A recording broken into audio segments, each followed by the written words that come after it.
22A ఉపయోగించారు, records తారుమారు చేశారు, ప్రభుత్వ భూములు కొట్టేశారు, ఫారెస్ట్ భూములు కొట్టారు.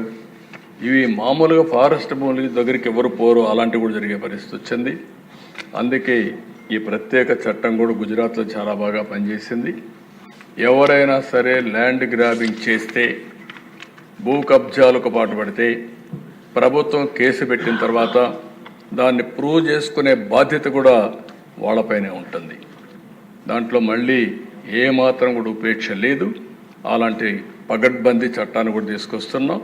ఈ చట్టం ద్వారా ఎక్కడైనా ఎవరైనా సరే భూ కబ్జా చేయాలంటే భయపడే పరిస్థితి రావాల్సిన ఉంది. అలాంటి చట్టాన్ని కూడా తీసుకొస్తామని చెప్పి కూడా నేను మీకు తెలియజేస్తున్నాను. అదే మరిగా దిశ ఈరోజు టెక్నాలజీ డ్రోన్స్ ఉపయోగిస్తున్నాం.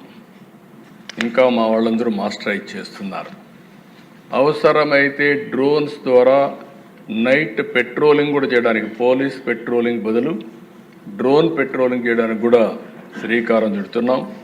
సీసీటీవీ కెమెరాలు పెడుతున్నాం, లేటెస్ట్ టెక్నాలజీ పెడుతున్నాం. ఒక్కొక్కసారి అధ్యక్ష చాలామంది కేసుల్లో తప్పించుకుంటున్నారంటే నేరాలు చేయడం, సాక్ష్యాలను తారుమారు చేయడం, తద్వారా పనిష్మెంట్ లేకుండా తప్పించుకునే పరిస్థితికి వస్తున్నారు.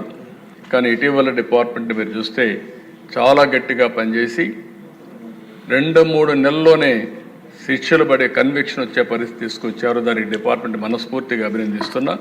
ఇది వండర్ఫుల్ వర్క్. దీన్ని ఇంకా పకడ్బందీగా మనం చేయాల్సిన అవసరం ఉంది. ఇది కూడా చేస్తామని చెప్పి నేను మీకు తెలియజేసుకుంటూ